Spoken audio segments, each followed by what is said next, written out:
this side this end, facing that way.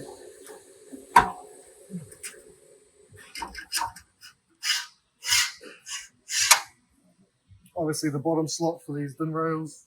So we're going to cut 250 mils. So we're going to have that back side facing right on 250. Clamp that down. You just want to just touch it against that plate. And then you're going to pull down. Just going to pop it off.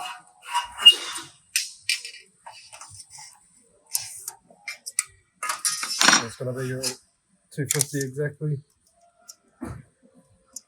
It's right on it.